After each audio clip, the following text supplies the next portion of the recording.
It's been a while. How are you doing? If I were any better, I'd have to pay taxes on it, I think. Yeah. So we haven't sit down. You and I have sit down and talked, but not doing this format in almost 4 years. Has it been 4 years? Yeah. Oh, my God. Yeah, I believe. I think around 3.5, 4 years, yeah, since we've done this last time. Yeah. And, I've talked to you quite a bit since then, and I was like, I really want to get you back on since, I don't know, seasons of life. My seasons of life have changed. Yours probably has as well. And also, just we have a different following now than we did a long time ago when it was starting up now. And I just really want to share everything you have to offer to everyone who may, be watching or listening now that, didn't get to see you before, or hear it. Yeah.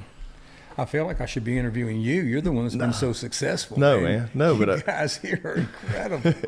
Well, no, I just you meant so much to me and my family, and then my previous hobbies and careers and everything that I've I wouldn't be here if you weren't put in my path at some point in my life. Well, that's very kind of you to say.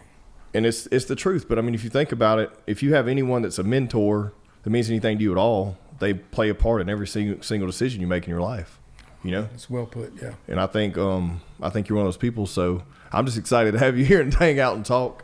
But I just wanted to. We were talking a little bit before we just started about applications of martial arts and mindset and stuff like that. And really, what do you think got you to where you are today? And how do you think you've bypassed all your achievements in your past, and then, adjusting your ego and just getting to where you are now?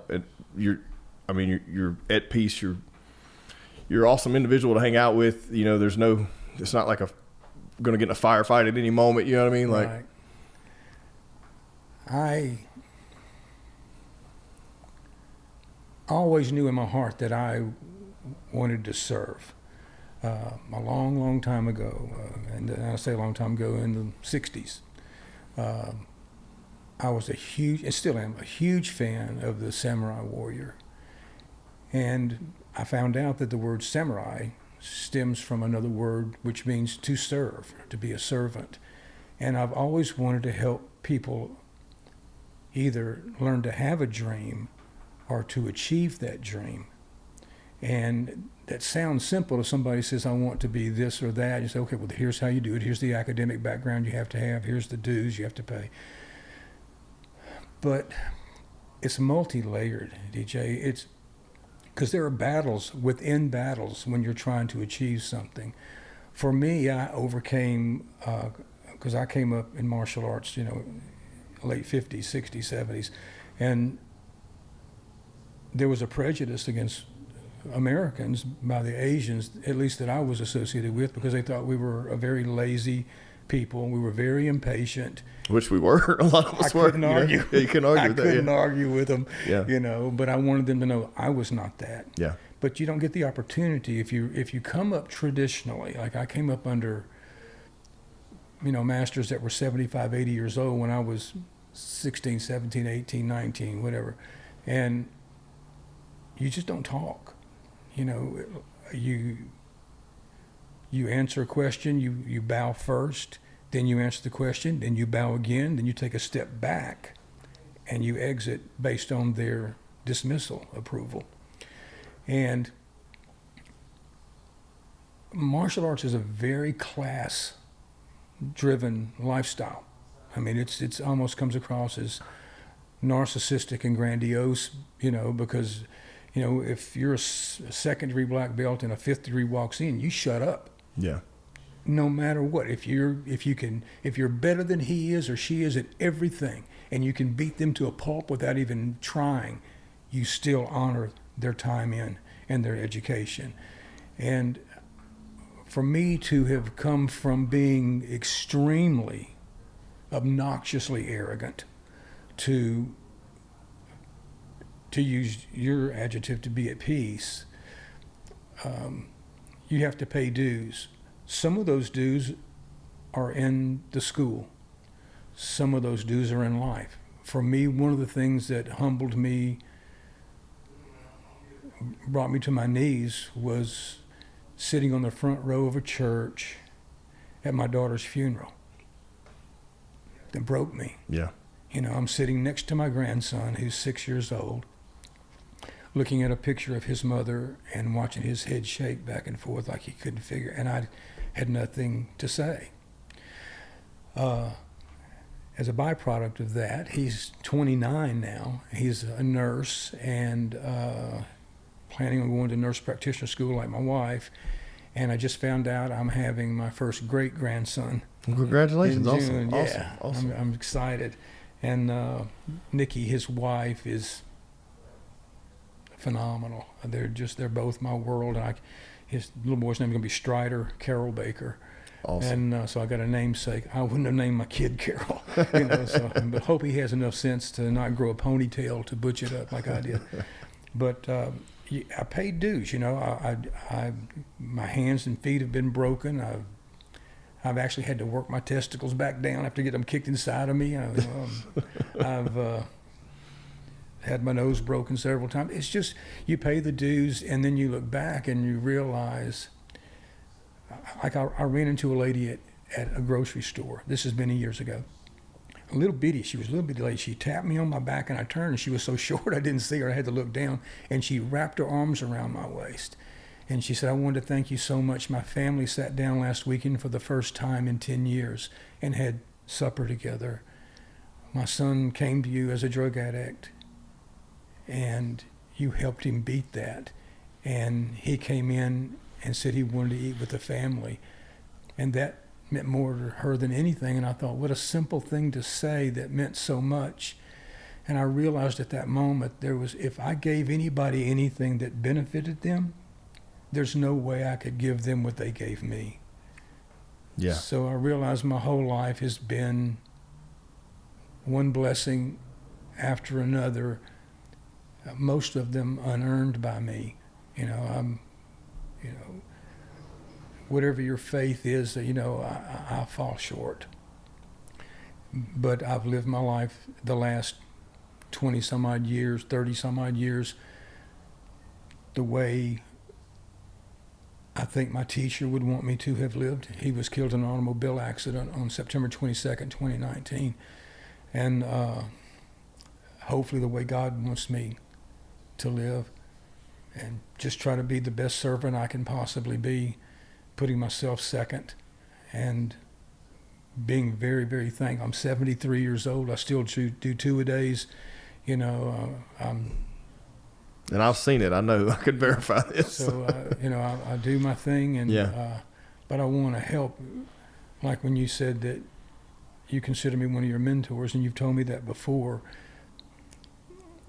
that humbles me to the point where if we were in a traditional setting, I would take a position for a formal bow to you, to thank you for allowing me to be blessed to be the one that did that. Because there were several people you could have gone to, many people.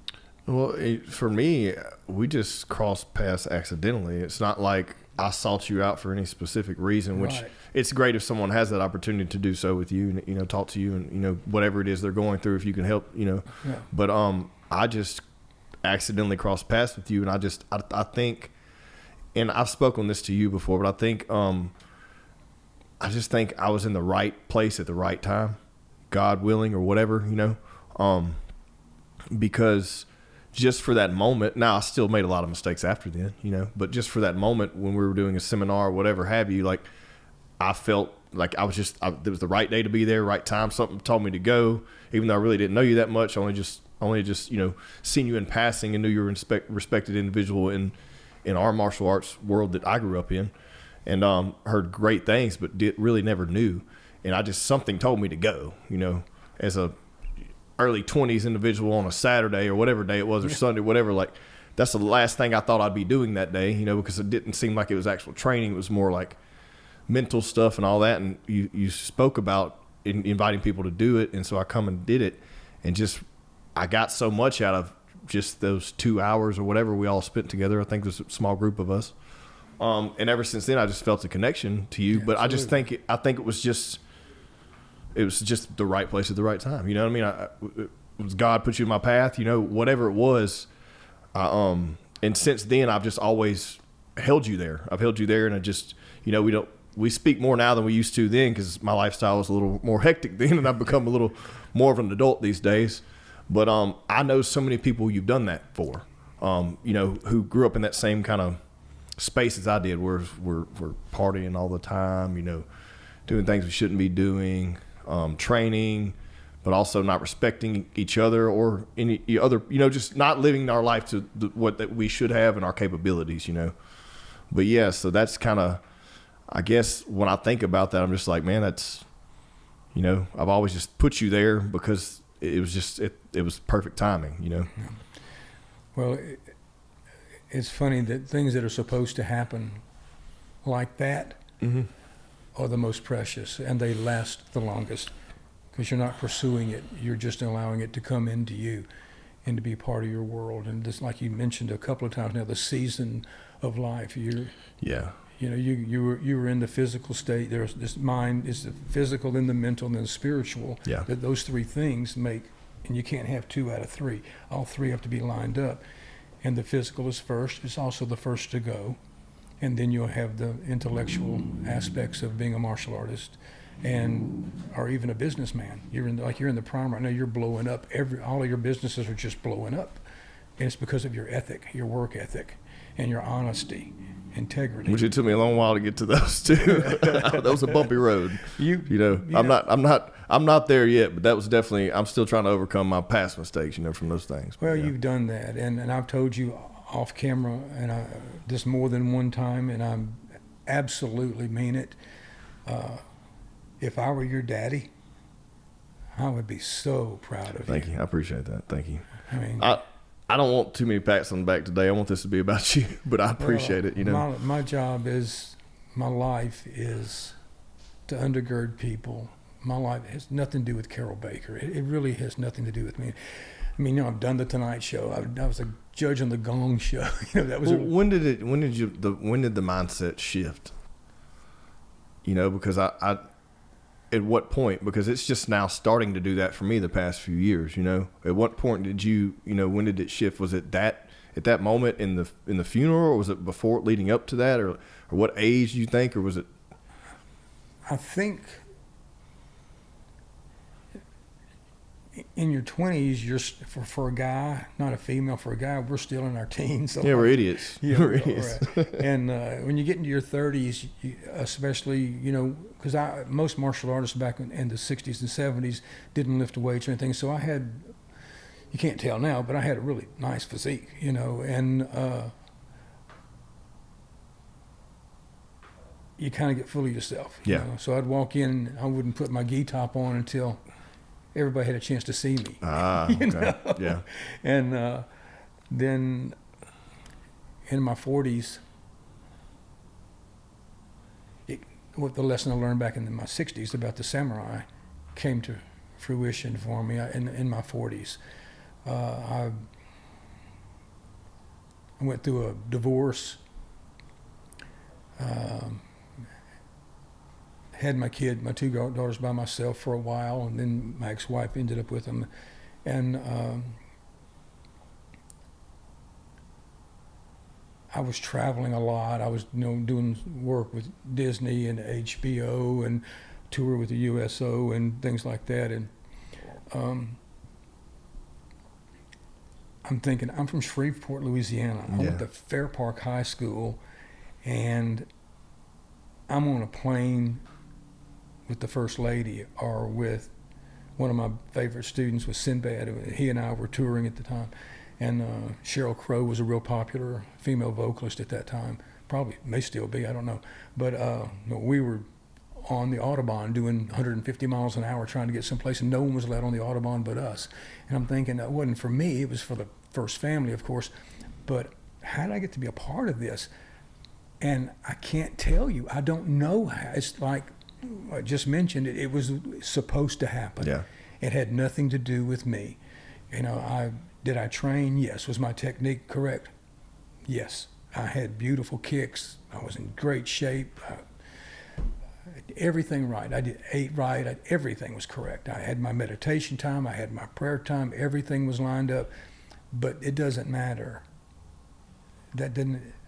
it would have happened if I hadn't done those things, because that's what God had planned for me. Yeah. That was the plan. And like, for those of your listeners and viewers that don't believe in God, I don't mean to be offensive to them. It's just how the stars line. No, I mean, this is us having a conversation. They don't want to hear it. They don't have to listen. You know what I mean? I'm in that mindset. It's not a religious thing for me. Like, do I believe in the Creator? Yes. And we spoke about this. I just don't. I can't put it all into. I can't just put all of my faith into one book that was written that's been rewritten 10 times. You know what I mean? Right. I think I just have a broader scale of, religion. I'd like to think that all of them are right in some capacity if there's a Creator and living the right way and doing the right things. Right. Well, there's one God. And there's and that's exactly. And everybody has to find their own depth, and that comes in seasons, as we've talked about earlier. This season, when I was in my 20s or 30s, I believed in God, but I just couldn't imagine anybody being better than I was. And I'm sorry, I know it's it's the truth, though. Yeah. It is. I'm just telling you the truth. And then when I came to realize, in my 40s, that was just a facade I was putting up, perhaps to cover my shortcomings. Because when you're in the role that I was in martial arts, because I was in a very prestigious role the Koreans placed me in, and I was traveling, and you couldn't show weakness. Yeah.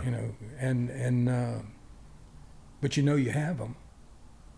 You have these weaknesses, but you have to pretend that you don't. And if you're not careful, you'll start believing what you're pretending. You believe your own lies. And then when I realized there were two me's, there are two selves. I teach everyone there are two selves. There's the self that's the outward self that we show the world. And we want them to see us as being, good looking or pretty and handsome and intelligent and successful. And there's the inner self where you say, I can't make my car note this month. And you look in the mirror and go, oh my gosh, my face looks a lot like my scrotum now. I'm not very handsome anymore, So it's 40s.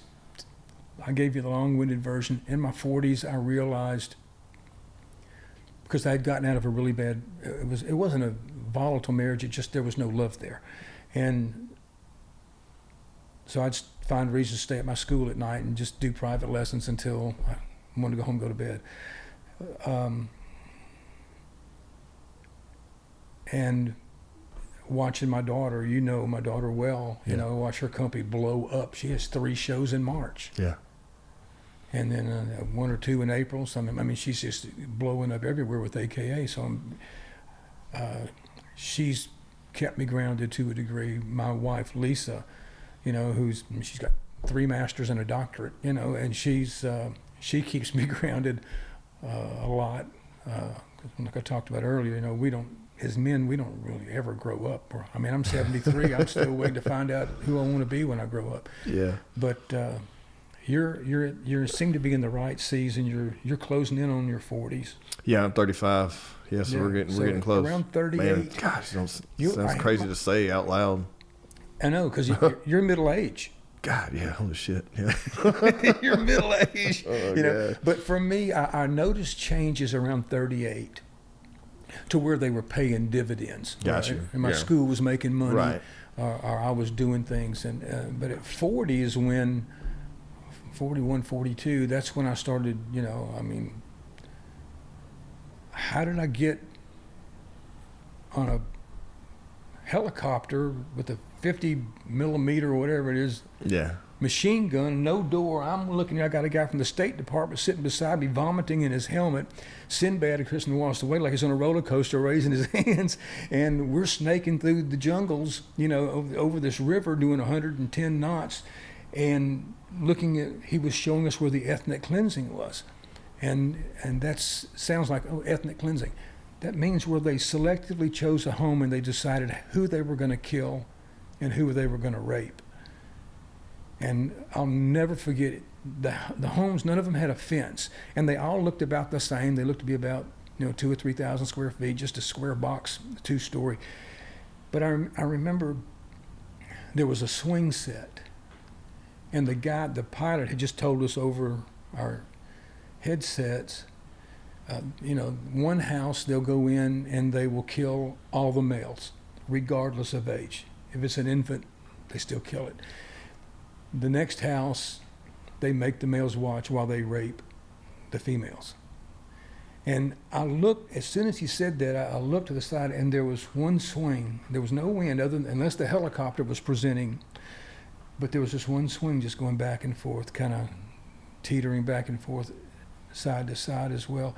And I thought, the little boy or girl that was playing on that is dead. Yeah, man. And how did I get here? Where was this at? We were in the jungle between Serbia and Bosnia. Okay. And we went to we went to the barracks, but I told Sinbad, I said, look, I want to go into the jungle. He said, man, let's go see if we can. So I met a 4-star general there, one of the most impressive people I've ever met in my life. I mean, I came like to his chest, and he was, as he would walk through the barracks were, I don't even, 1 million square feet or something, yeah, and tables full of soldiers.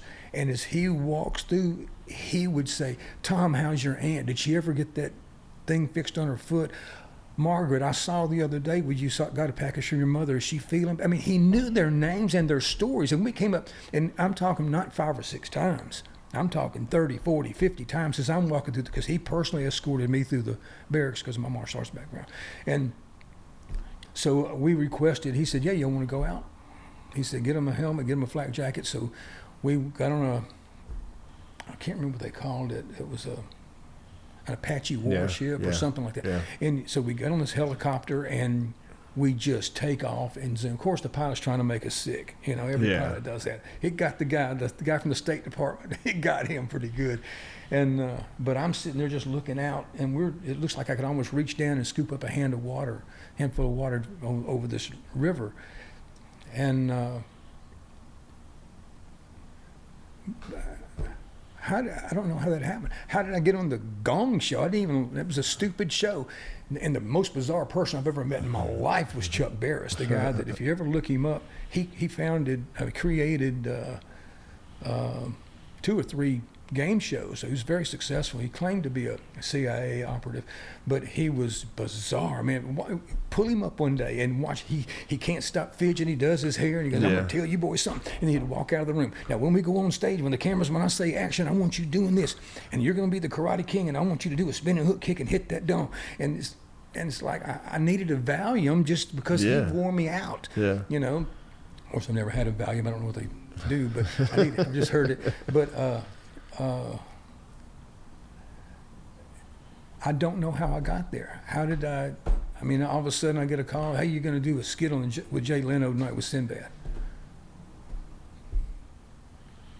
So we do our skit, and we'd have a fun time. And I get a call to work with, I get a call from, I think it was an orthopedist, I can't remember now, with the NFL for traumatic brain injury. Remember when they were doing the helmet thing? Yeah. And all that stuff first started, Yeah, and you can't teach a 350-pound lineman, you can't do rehab with him the same way you do a 140-pound bank teller. Different motivations. And so I got to talk to them about that. Then I worked with the Pittsburgh Steelers on closed head trauma and vestibular rehabilitation. The inner ear has what's called the vestibular tube, and it's what keeps your equilibrium. And that damage to the head can damage that cartilage, and then you are in constant state of vertigo. So did that, and then it's just been one thing after another. Yeah, and it's all different extremes too. Yeah, in medicine, I was reimbursed with physician CPT codes with what I learned from the monks, and when I sat down with the Grandmasters and the monks at Master Songs, and I wasn't allowed to sit in the circle, but I sat 1 foot out of the circle, and if they would speak Korean, then Master Song would tell me what they were saying, and then a lot of times out of courtesy they would speak English, and they would ask me things, tell me things. They were very kind, and I learned the psychology behind being well, and they called it mindfulness. And you and my wife and I wrote a book, and we haven't released it, but it's called, and in that book there's a chapter called Detect and Effect. You detect what's wrong with you and the effect it's having on you. Now what's the effect you're going to have from that, because you have to learn to fight battles. And oftentimes, like, I deal a lot with addiction. Mm-hmm. So when I'm dealing with an addict who has stolen from, let's say it's a female in this case, because I'm thinking of a picture in my head. She stole money from the parents, Mm-hmm. his parents. He had a previous marriage. She stole medicine from his child, his older child, who wasn't anything serious, but it was something. Of course, there's infidelity. So you've got to learn that your battle is not with her. You don't hate her. You hate what's causing her to be this way. Yeah. So your battle comes across. You have to remember why you're fighting. Okay, I hate her. She did this with another man, and I hate her for that. She'd have never done that if it hadn't been go back to square one. Right. So you have to learn how to forgive, and you have to learn what you're forgiving for. Forgive me, I'll get on a tangent with that. No, it's extremely important. No, I think that's very important You know, to talk about. Well, it's a multi-trillion-dollar industry. Yeah. It's a big part of our country's problem as far as national debt. I mean, you consider workers' comp, time off, theft, the whole bit that goes along with it. It's quite expensive and unnecessary. Yeah. The whole thing's unnecessary, Yeah. you know. So it's been in medicine. It's been in I've trained 20 national world champions in various combat sports, and I'm proud of all of them. You know, I mean, probably the greatest kickboxer ever come out of Louisiana was a guy named Robert Visitacion. He was, you know, just tremendous. I mean, he's the reason people like Donnie Aaron got in, and Ricky Hutchinson, these guys that went on to win national and world titles. And I'm proud of that. But I had a guy come to me on, you've seen the crutches that they have on the wrist. I know what you're talking about. And he was in his late 20s, had cerebral palsy, Mm-hmm. and That's what I was about to say, but I don't want to get it wrong. Yeah. So I just said, never mind. Let you finish. And so he said that when he was born, his daddy didn't want to have a child like him. So he gave him to his mother, the grandmother raised him. And I always ask my students, what are your dreams? He said, man, I want to be a police officer. I want to have that shield. I just want to be a police officer. And when you get past the psychology into the reasoning, you know, because he feels helpless, so he wants to be a protector. Got you. You know, because obviously, so I gave him some private lessons he couldn't afford and couldn't afford to pay. So yeah, I figured he'd paid enough, and so he came to class and did the best he could, you know. But I took him to a couple of tournaments, and all he could do was stand there. And if someone hit him with something, even just tapped him, he fell over, you know. So he entered 2 or 3 tournaments, didn't score a point. And but the whole time I had him working. Remember those little grips that have a handle and a little wire thing right here, and you Yeah. It was like your little forearm pump up. Yeah. Well, from his crutches or whatever those things were, and these grips, his hand strength was phenomenal. And I had him, and I let him test for what he could be. I mean, a green belt test is universal, Right. but you can't. Well, yeah, he's restricted to certain movements. Yeah. Yeah. And so he was going to test for his green belt, and everybody loved this kid. So I had several people testing. I probably had 100 students testing. So I had 200 people in the audience, you know, watching. So I pulled a mat out because I knew he was going to get knocked down. I didn't want him to hit his head on the gym floor. And I pulled out one of my black belt at the time. I only had one. This is in the 70s. And he just was mean. And I said, okay, I want you to fight. Anything goes. Well, Jeff kicks him, knocks him completely off the mat, hits his head on the floor. He comes crawling back on, and takes a while to stand up because his legs are real stiff. And he stands. As soon as he stands up, Jeff hits him again, knocks him down. And this goes on for 6 or 7 minutes. And I said, you're not using your strength. And so he did his hand. I'll never forget, he did both hands just like that. And Jeff stepped in to hit him again. He grabbed that sleeve, pulled him to him, threw Jeff on the ground, laid on top of him. Now, he couldn't do anything because he couldn't get it, but he had Jeff down. He had a black belt. He had a point on black belt. So, I mean, that's saying something. And he had that collar for a cross collar choke. You know? And he had that on him, and Jeff tapped and got up. They bowed, and Jeff left the room. I thought he was going to be angry. He came back with his green belt that I'd given him and tied it around his waist. That's awesome. And the guy left. He never came back after that day. And I got a call 25 years later. He had just retired from the police department.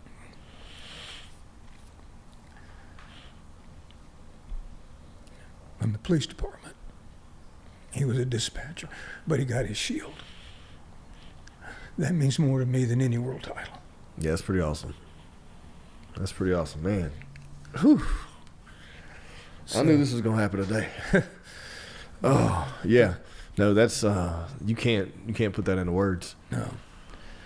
And I teach. I teach anatomy as part of. If you're studying under a real somebody who's legitimately earned a master rank, you're going to learn anatomy. Kinesiology, applying all of it, and rather than the fights, would you extend your arm? Yeah. Can the camera see this? Yeah, they'll be able to see. Okay, you have flexors and extenders in here. Mm-hmm. So just stay relaxed. If I want to move this finger like this, I hit here. If I want to move the hand this way, I do that. And if I want to come this way, well, I use that. I had a quadriplegic, complete quad, which means from here down nothing. He had a headset if he do this and that. Real quick story, he was driving an S10 pickup truck. He was a road supervisor. He's doing 5 miles an hour, telling the crew what he wants. 18-wheeler falls asleep, hits him at 72 miles an hour. When the jaws of life get there, the truck's 4 feet long. He's in the truck, dead. They get him out, resuscitating. Dies again before they get him on the chopper. Dies 3 times on the way to the hospital, including that time. Gets to the hospital, they say, okay, we've got him, we don't know what we have here. The nurse comes running out, he's coded, he's dead again. No one's in there with him, and then a tech goes by and says, that guy's breathing. He's come back alive again. Anyway, somehow I get a phone call. We hear you do unusual therapies for extreme situations. And I said, yes. So they bring him to me, and I'd see 3 or 4 hours a day, 5 days a week. And all he's doing is this. Well, one day I start working these flexors and extenders, and I hit the shoulder, and I make things move. And so he's doing this, and then when I get a beach ball, because I don't want to hurt him, and every day I smack him in the face with a beach ball. I said, I'm going to hit you every day in the face with this beach ball until you block it. And so I have his wife throw the beach ball, and I hit the arm, and he knocks the beach ball across the room. Now, this is after 2 years of every day. This isn't just all of a sudden. And we just don't quit. We don't give up. And so I get his hands like that. And so a paraplegic or a quadriplegic, all they want is normalcy. So when I have a paraplegic patient or a quadriplegic, I sit where I'm below them, so they're looking down on me, because the rest of the world's always looking down on them. That's got a psychological issue to it. So anyway, his wife said, that's so good, because now you've taught him to bring his hands together, and he can eat a sandwich without me feeding him. He can hold a drink. And I said, that's true. That's not what I did. I said, I want you to lay your chair back. And he laid his chair back. And I said, now, I want you to lay your chest on your husband's chest. So she, in a not very ladylike way, spread her legs to straddle him, laid her chest on him. I said, do the movement. I'd taught him to hold his wife again. Yeah. What's better than that? I mean, name one world title better than that. No. There's none. I mean, I think that's another thing you learn as you go through seasons. You respect stuff like that. The world title's awesome when you're in your 20s and you just want some attention, but Collects dust after that. yeah, what is it in the fast-paced world we live in? I mean, just as much as you got attention, it's gone the next day. Yeah. You know, it's unfortunate, but it's just it's how information travels now, you know. You know, and I'm glad you said that, because it brought back. I was thinking, you know, when you get to be my age, you start thinking about your mortality. Is your family going to be taken care of, things like that. And I was thinking, you know, I was so full of myself. And if someone does come to my funeral, by the time they get to their car, I'll be forgotten. They're going to go buy a hamburger. They're going to go drink a beer. They're going to, you know. I won't say you'd be forgotten, but I do see where you're coming from. Like, everyone has their own life they're living, and it's for that moment, that's all the attention's there, and as soon as they leave, it's right back to their life, you know. Yeah. That's unfortunate. It really is, you know, to think about. Well, I start off with morning prayer while I'm in bed, and I get up and I bow into my teacher.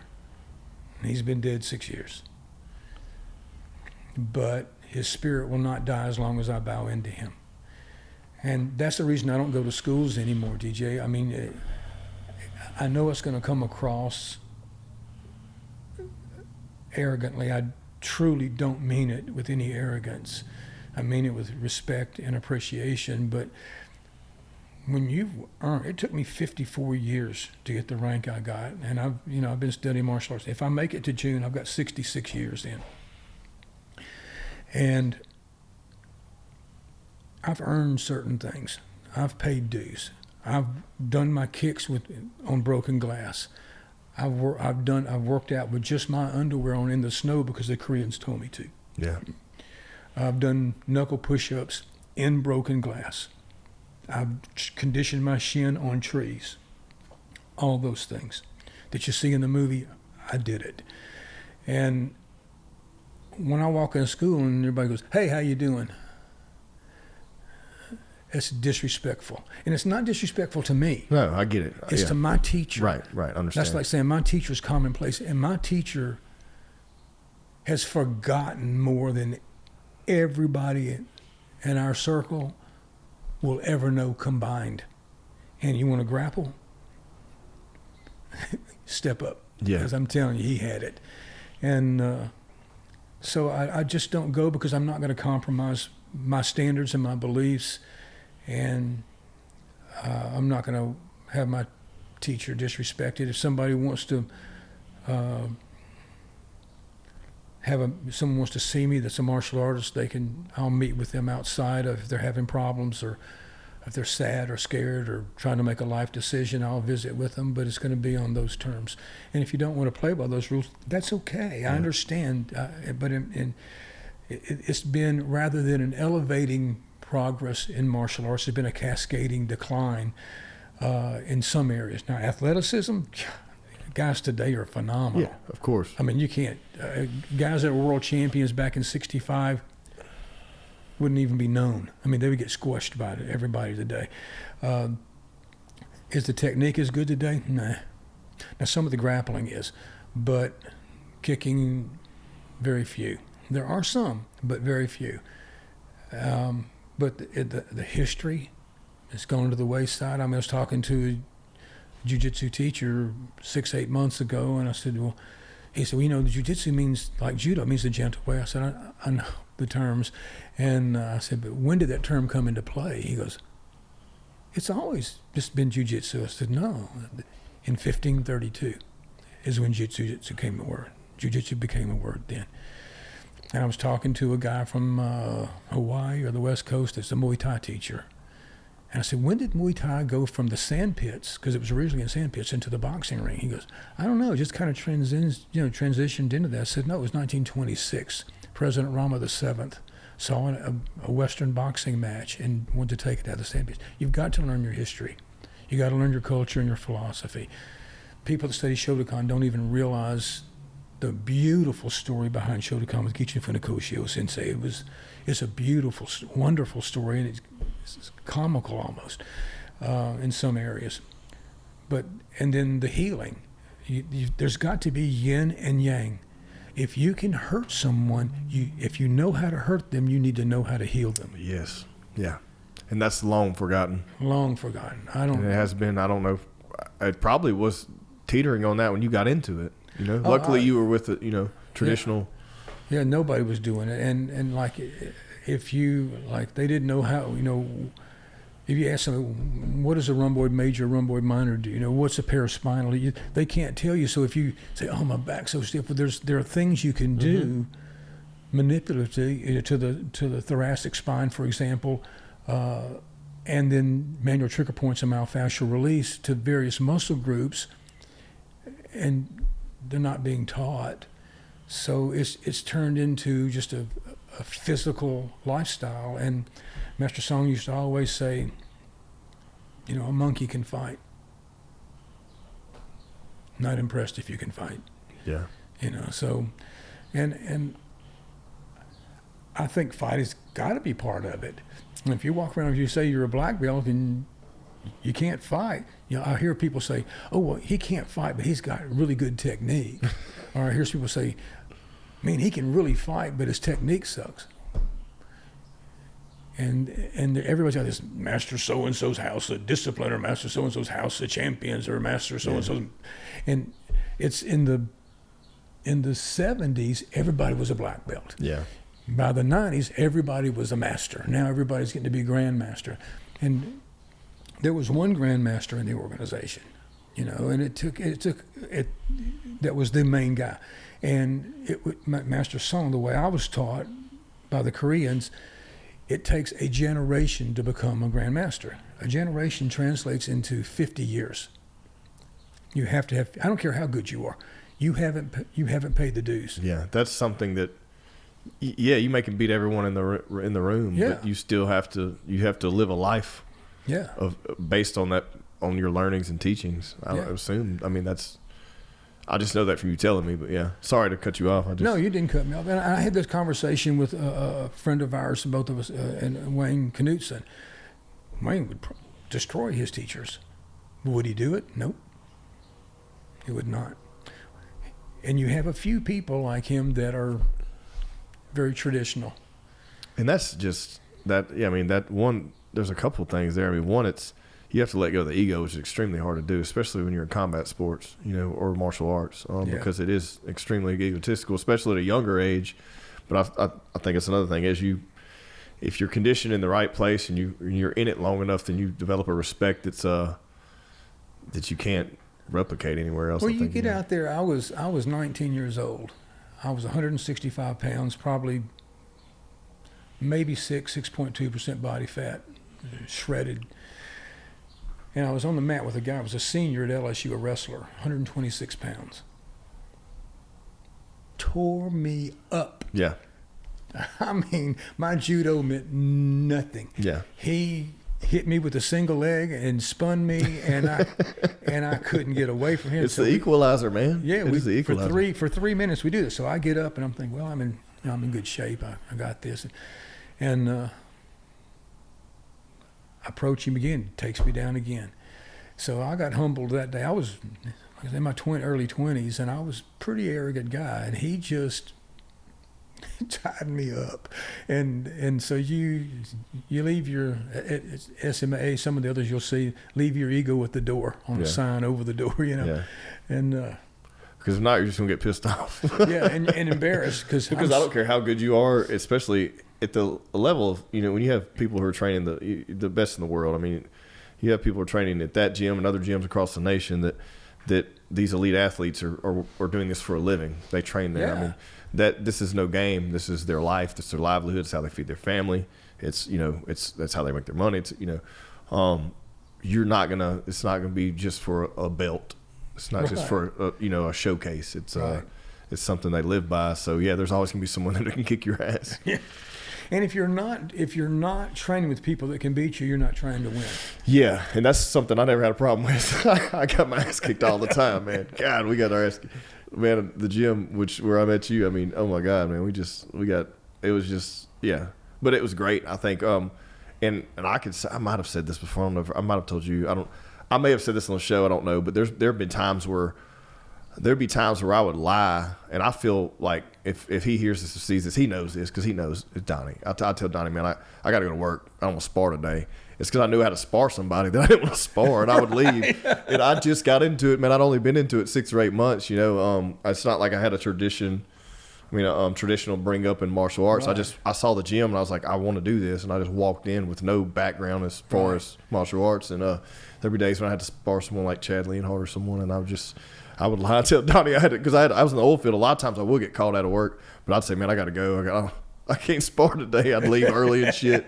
Like, I can admit that now. I would never admit that then, Of course. But yeah, I mean, there's so many times I got my ass kicked. I got my ass kicked more than I did beat people. That's for sure. Even in traditional fighting. You're at the right gym. I mean, and Karate Mafia. I mean, it was, in my opinion, the best MMA school the state's ever had. Yeah, I think by virtue, it just it was tough. It was like an old Yeah. South Philly gym. You're gonna bleed if you get in there.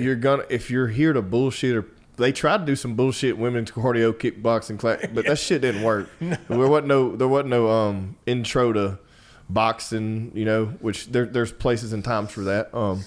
But man, no, that was not the place. No, it was not. He was a fighter, 29-0, 23 knockouts. He was the real deal, world champion, and a well-rounded martial arts. Just his own demons that he couldn't overcome. Yeah, and I mean, look, I miss him every day. It happens to the best of us. You know what I mean? It does. But I think. I don't even know where I was going with that, but I think that it humbles you. Yeah, you get your ass kicked, and if you're not getting your ass kicked, you're in the wrong gym for sure. Absolutely, and if other classmates can't do it at Master Song School, then he would wait till you were so tired you couldn't move that he'd pull you out on the mat. And 225 pounds of somebody that knows what they're doing, laying on 165 pounds of somebody that thinks they know what they're doing, is a big difference. Yeah, but it's been a wonderful life. I wish I were more relevant still, but what I have to offer people don't want anymore. And I'm not going to lower my standards to accommodate what they say. And if that hurts their feelings, they can send me a address. I'll send them a tampon, but because I don't care if I hurt their feelings. But that's just, it's a whole lifestyle. It's not a hobby. It's not a sport only. Now, it is for some, and that's fine if that's all you're looking for. Yeah. But for the people that say, I'm a martial artist, you either study martial arts or you're a martial artist. There are football players and people who play football. People that play football, okay, football players are in the Hall of Fame, and martial artists the same thing. I study martial arts and but there are some of us that this is our life. You can ask my wife. I mean, she'll come in at 2 o'clock in the morning sometimes, and I'm doing basics across the floor. Are basics practical? No, but that's how I was brought up. Mm-hmm. I'm in the gym. She's in there with me, and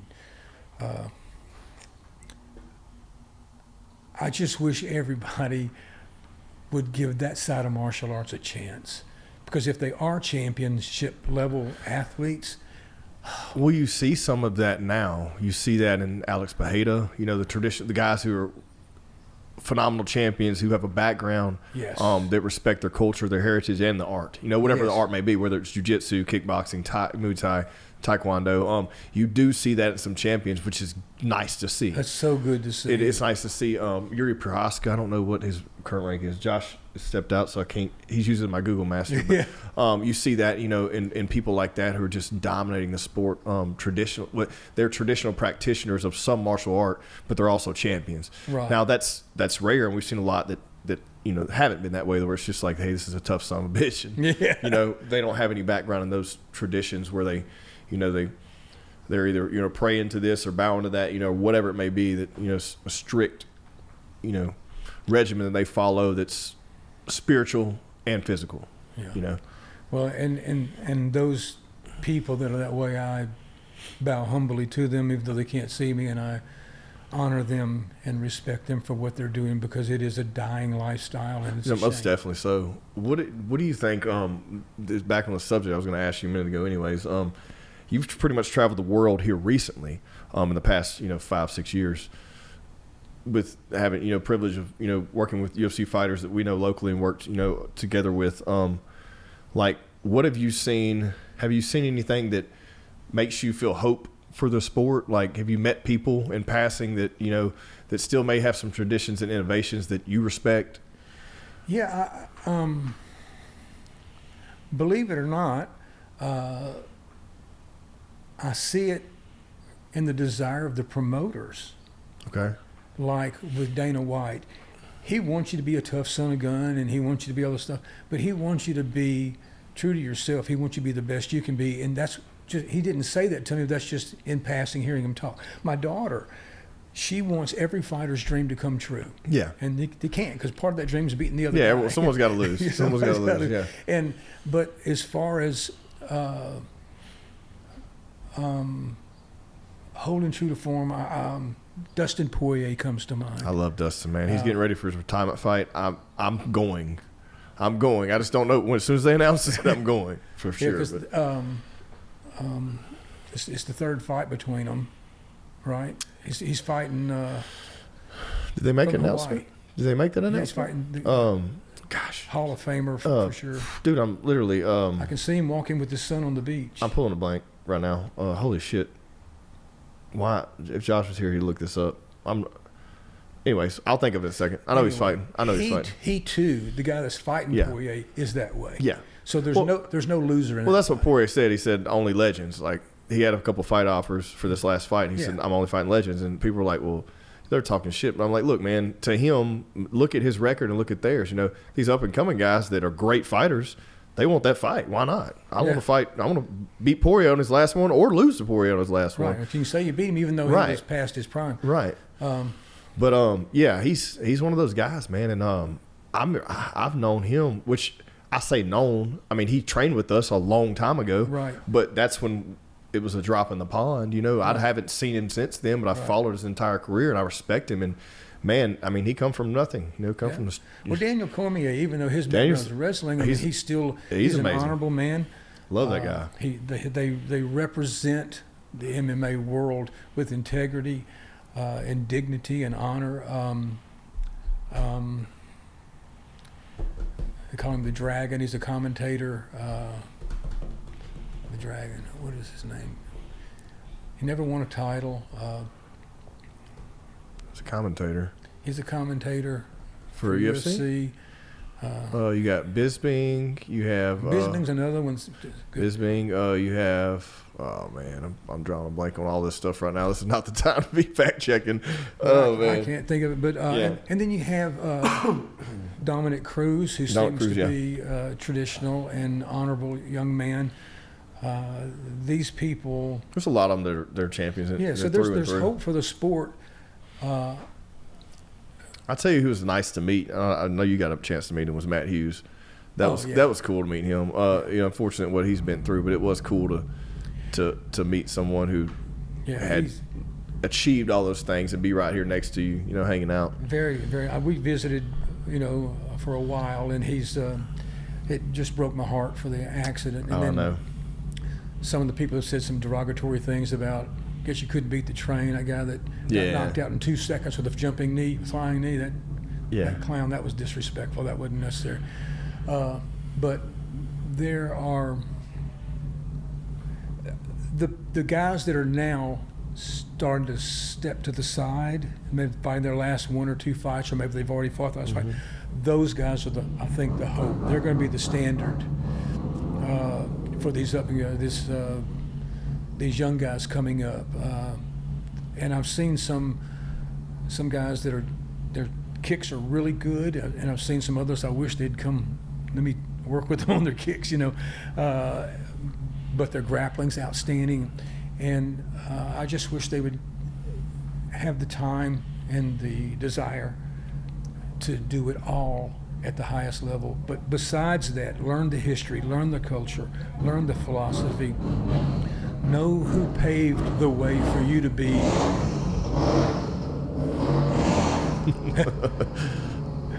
good old Harley Davidson.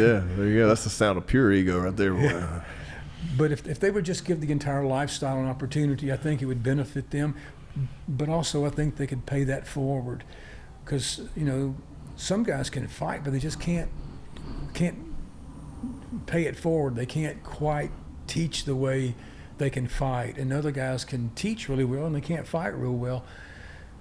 But I've been around long enough. I've certainly not been around a long time, but 66 years is a respectable length of time to have been studying. And the people I've studied with, like I said, I've been to somewhere between 10, 14 countries that my martial arts took me. And I just want everybody to understand the purity and the integrity and the stateliness of being a martial artist. And yes, I realize some people think that I'm arrogant because I still bow to people and expect to be bowed to, and it's the same thing as a handshake. It just means a little more, because anytime anybody bows, I never assume someone's bowing into me. It's always to Master Song and to his teacher's teacher's teacher. Dating back to the 1600s, you're bowing into them because their knowledge has come forward, and here it is with me. And you're just saying, I honor you, Master Song, or Master Kim, or Master Cho, whoever it was, and you're honoring them.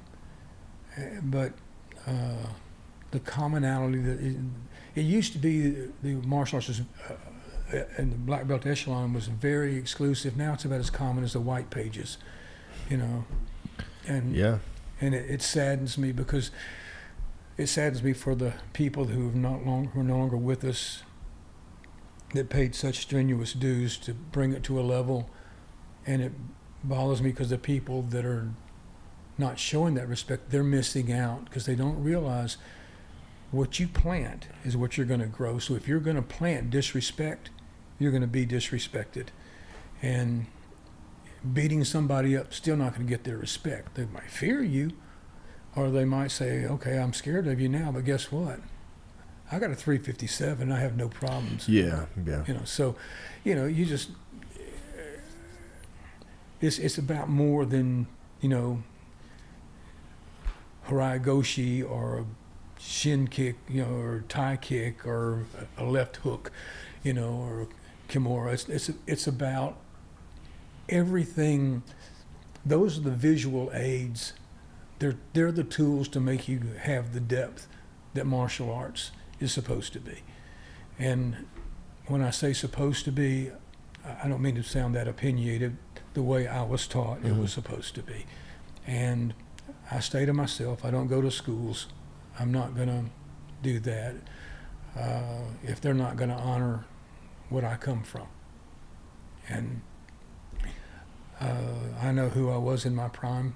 I know I paid my dues, and I know I could walk in any arena and really not be too worried about anything. Yeah. And but my main purpose is because I want to be there to help serve them to be the best they can be, whether it's a martial artist or a daddy or a mother or a physician, whatever they are. Because I've counseled all those people, including judges, attorneys, Well, when did you choose to get into counseling, and how did that happen? Like, what made you decide to do that? It was all part of the service mentality. My grandmother ran a thing in Shreveport for 49 years called the Joy Fund.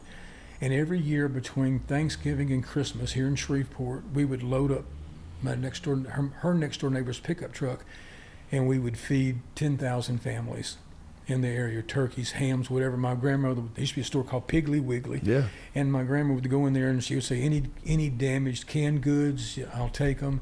And the store manager would go through if he didn't have any, he would drop one on the floor and say, oops, this one's got a dent, you can have it. And so I realized that we were feeding them as far as nourishment, and I'm young, I'm a teenager, but we weren't feeding them. We weren't helping them grow beyond things. And so I knew that I wanted to help people. I didn't have the education to help. I went back, I got my doctorate in philosophy with an emphasis on Christian counseling and spiritual wellness. But in my 20s, I always wanted to explain why a technique worked. What makes this technique work? in this situation versus that situation. So if I'm going to get to the root of why technique works, I have to get to the root of why the person works, or why the person doesn't work, or why the person works in this situation but not in this situation. So how does the psyche one? What's the psychological aspect of this, or the psychiatric profile of this? So you get into meeting the person, and within that psychology, you'll learn if they're going to be a better grappler or a better puncher or a better kicker. And believe it or not, that can be found there. Okay. So I want everybody to have their dreams. Life is so short, and it's mean enough without inviting meanness and anger and bitterness. So if you find peace within yourself, you'll find it within other people. If you don't find peace within yourself, you won't find it in others. It's like forgiveness. If you don't forgive yourself, you won't forgive others. But the sad part is you won't feel worthy of being forgiven because you haven't forgiven yourself. Yeah. So that's how forgiveness works, and getting into the psyche. So the forgiveness part was a big motivator for me, counseling, working with people, because I wanted them to learn, okay, well, I'm this horrible person. I'm a drug addict, and I've abused these people, and I've neglected my children. Well, let's find out why you did that, and let's make the changes. Now, here's the protocol to improve. Here's how you become the best you can possibly be. Josh, I need you on a search. I'm listening. I don't want to cut you off. I just want to make sure he's here because Max Holloway is exactly who it was. Never mind. I don't need you. Look, his mind's sharper than mine. Never mind. Max Holloway. How can you not love that dude? guy? I love that guy. He's great. He's a legend. Oh, but yeah, continue. Sorry, I just didn't want to lose that. The counseling was all part of the teaching. He remembered. The counseling was part of the teaching. So I've always done it. It just, once again, how did we happen to meet? Who knows? Was it because the stars lined up? Was it because God said, I want you two together? I feel like it was God because I'm not ashamed or embarrassed to say this. I've said it to your face. I've said it behind your back more than I said to your face. I love you. I love you too. Yes, sir. You're just a remarkable young man. And as you mentioned earlier, we're getting out of the young man stage. Yeah. We're getting into the middle-aged man. Yeah, you got 50 years left to do what you're going to do. You've already lived 35, so 50s. If that 35 passed by that quick, how fast is? I know. Because I never thought I'd be sitting here 73 years old. Yeah. 73. When I say it, it sounds like I don't feel old. I mean, certain parts feel old. Yeah. But for me, martial arts wasn't physical technique alone. It wasn't just the history of the culture. It wasn't the counseling. To be a teacher, you have to be a counselor. I can't tell you where one starts and the other one stops. They all intertwine as one, mind, body, and spirit. And each of those have subsidiaries. Yeah. I recognize that. But they still work and merger as one unit to be one philosophy and one lifestyle. And my dad was not a martial artist, but he used to teach me all the time, treat other people how you want to be treated. It's just a golden rule, It's pretty on the nose with every single civilization or religion that you want to be successful. Absolutely. It's on the nose, man. That's one thing. There's a commonality there across all cultures. Well, I left every class. After I taught every class, I ended every class with this. You can do, you can be, and you can have anything in life you want if you're willing to pay the dues. Yeah. I was 7 years old. I walked in the wrong room to study. I was looking for a trampoline. It said Tae Kwon Do. I just saw the T. I didn't know what it was. I walked in, and I never wanted to be a black belt. He gave a lecture that evening on rank, and and I instantly wanted to be a Grandmaster. That's what I wanted to be, because that was the best. And I've never taken off. I was very sick 5 years ago. I had catheter in, I had IVs in, I had oxygen. They came to my bedside, told my wife, look, he may not be coming home. It was Christmas Eve. And so I said, okay, thank you. So I brought my hands up, and I worked my jab as slow I had to because I had that IV in. I was working my uppercuts. I was working my techniques. Now I'm gonna give you some advice. If you ever have a catheter in, don't kick. Don't move your hips. I was gonna throw a knee. Oh, buddy, Oof. Mr. Happy wasn't happy. Oof. But because I was gonna live a martial artist and I was gonna die as a martial artist, and there's no compromising. I'm not gonna lower my standards. And so I stay to myself. And I wish everybody well. I hope every school is prosperous, and I pray so hard that they're teaching properly and not saying, well, they have terrible kicks, but they can fight. As I hear that so much. And that's just sickening to me. And shame on the instructors that do that. So, that's my life. You know, it hasn't been, glorious. I mean, yeah, I've worked with Jane Fonda was a real famous actress. At one time, she had me out at her ranch for Make-A-Wish Foundation. The most incredible day of my life. They called me on Tuesday to be there Saturday morning to talk to there were 12 kids there. By the time I got there Saturday, 3 of the children had already died. I got to speak to the other 9, one of the greatest compliments of my life. I got through speaking, motivating the best I could, and the little guys and girls just clapped for me and hugged me, and I'm trembling. I couldn't handle it anymore. So I walked around the side of the building, and there was a little bitty guy, maybe 5'1", older gentleman in his 80s, and he grabbed me by my hand. He had little bitty hands. He grabbed my hand, and he said, "I've been a pediatric oncologist for 50 years. I've never given one patient what you just gave those children."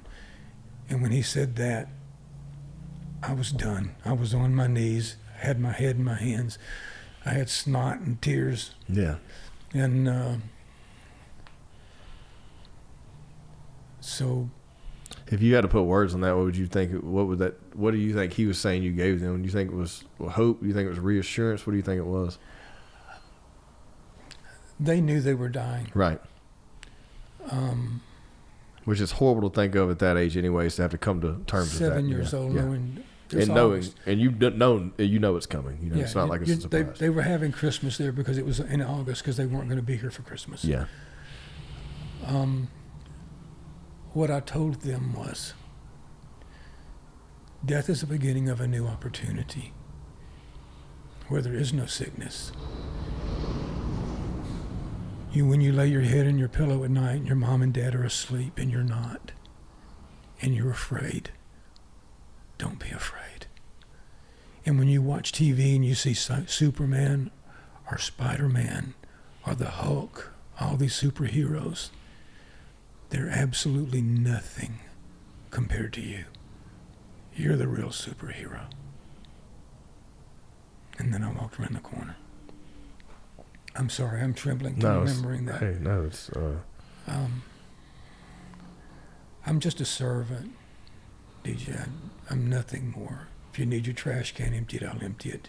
If you need me to mop the floor, I'll mop the floor. I'm here to help everyone I can possibly help and be thankful. And my wife reminds me of that every day. She's in psychiatry, and she helps people that seem to be unhelpable. Yeah. And my daughter gives opportunities to fighters to fight that wouldn't. My grandson's a nurse because he's a servant. And his wife keeps him grounded, and she does computer stuff. She designs corporations, businesses, and things like that. And I know for a fact your wife keeps you grounded. Yeah. And she is somebody I care deeply for, as you know. She's a wonderful lady, and having her in your life, you have to know that there are blessings. Oh yeah. You make me do it again. Yeah. No. Yeah. We've been through a lot. We got a lot more to go through. And I'm here for all of it, man. I appreciate you. I will back you for everything. If you're in it, I endorse it. Yeah.